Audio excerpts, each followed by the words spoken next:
यहाँ से बहुत दूर एक हाथी की फैमिली जंगल में रहा करती थी।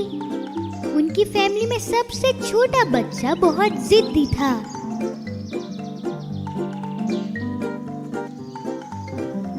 एक दिन जब उनकी फैमिली वॉक पर जा रही थी तो उन्होंने उसे बुलाया। बेटा, तुम कहाँ हो? जल्दी करो, हमें देर हो रही है। कहाँ हो बच्चे, आ जाओ। थोड़ी देर बाद बेबी हाथी उनके पास आया और वो अपनी फैमिली के साथ वॉक पर नहीं जाना चाहता था। मैं तुम्हारे साथ नहीं जाना चाहता, मैं बोर हो जाता हूँ। तुम्हारे भाई बहन भी उधर जा रहे हैं, तुम क्यों नहीं जा रहे? हम हमेशा एक ही चीज करते रहते हैं और मैं इन सब चीजों से बहुत उकता गया हूँ। मम्मा और पापा अपने बच्चे की बात सुनकर बहुत हैरान हो गए, लेकिन वो उसे दिखाना नहीं चाहते थे। चलो ठीक है, जैसे तुम्हारी मर्जी, लेकिन एक बात याद रखना, यही रहना जब तक हम वापस ना आ जाए। हमेशा की तरह। हाथी फैमिली ने जिद्दी बच्चे को वहीं छोड़ दिया और वहाँ से चले गए। छोटे हाथी ने काफी देर तक अकेले ही खेला, लेकिन थोड़ी देर बाद वो बोर होने लगा। जितना वो बोर होता जा रहा था, उसको उतना ही गुस्सा आता जा रहा था। ये हाथी होना भी बहुत बोरिंग चीज है, मुझे कुछ और होना चाहिए था, लेकिन अब मैं क्या कर सकता हूँ। थोड़ी देर बाद उसने देखा कि एक हिरन इधर से उधर उछल रही है और फिर उसने एक बात सोची। यस, आइडिया आ गया, मुझे भी उछलना चाहिए। छोटे हाथी ने हिरन की नकल करना चाही, लेकिन वो नहीं कर पाया। उसके पैर इतने बड़े थे, इसीलिए वो जमीन पर गिर गया। छोटे हाथी को जरा सी चोट लग गई। ये तो और भी बुरा हो गया। हाथी का बच्चा जंगल में थोड़ा आगे जाने लगा और वो एक पेड़ पर आया जहाँ पर बंदर बैठे हुए थे। वो इधर से उधर उछल रहे थे और मस्तियाँ कर रहे थे। तो उसने सोचा कि बंदर बनने में कितना मजा है, काश मैं भी बंदर होता।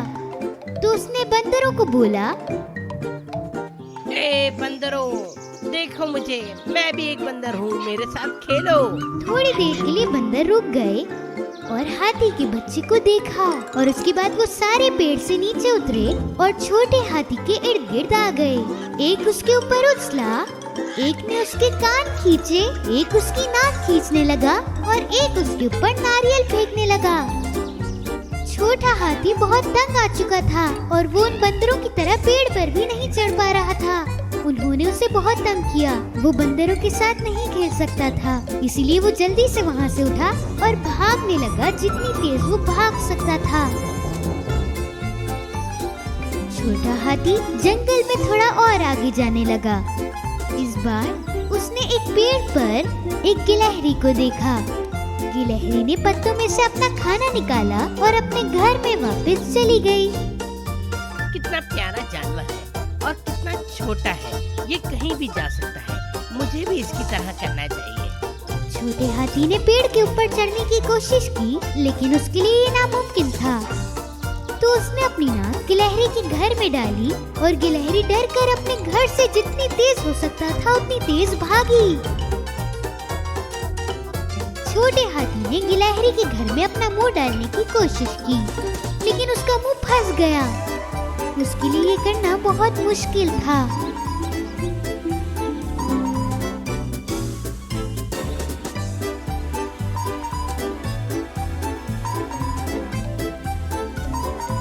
छोटा हाथी अब अपने घर से बहुत दूर आ चुका था। थोड़ी देर बाद वो एक तोते के पास आ पहुंचा। तोता उड़ रहा था एक पेड़ से दूसरे पेड़ पर। छोटा हाथी ये देखकर बहुत खुश हुआ और वो उसके करीब आया। मैं भी एक तोता बनना चाहता हूँ, क्या तुम मुझे बताओगे कि कैसे बना जाता है? बिल्कुल मैं बताऊंगा। वो दोनों एक साथ एक बहुत बड़ी नदी के ऊपर आ पहुँचे। अब मुझे देखो मैं कैसे उड़ता हूँ। तोते ने अपने पर खोले और वो उड़ना शुरू हो गया। छोटे हाथी ने उसकी नकल करी, लेकिन वो नीचे गिर गया।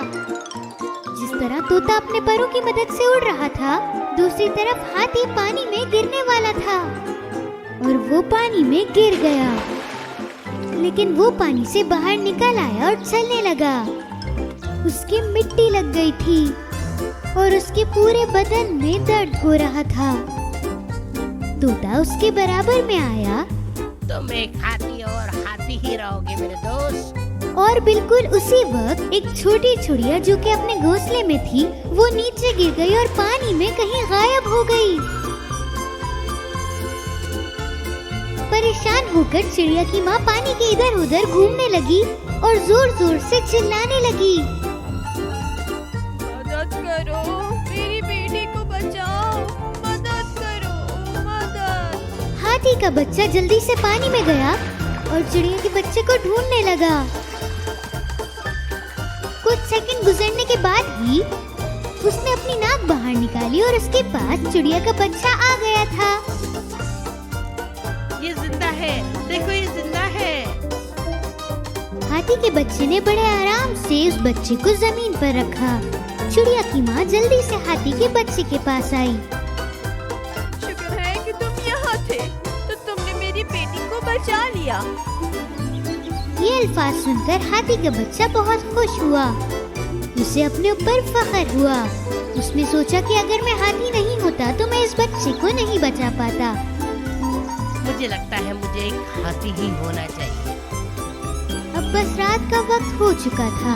हाथी का बच्चा अपने घर से बहुत दूर था और उसे बहुत डर भी लग रहा था। अपने रास्ते में उसने देखा कि तोता हवा में उड़ रहा है, गिलहरी अपने घर से बाहर झांक रही है, बंदर इधर से उधर उछल रहे हैं और बहुत तेजी से हिरन भाग रही है। और ये सब देखकर उसे अपने घर वालों की याद आ रही थी। उसने सोचा कि उसने अपनी जिद की वजह से उन्हें कितना उदास किया है और अब उसका सिर्फ एक ही काम था, वो था माफी मांगना।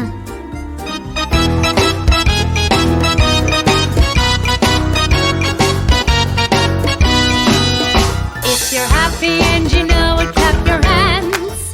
If you're happy and you know it, clap your hands. If you're happy and you know it and you really want to show it. If you're happy and you know it, clap your hands. If you're happy and you know it, stomp your feet. If you're happy and you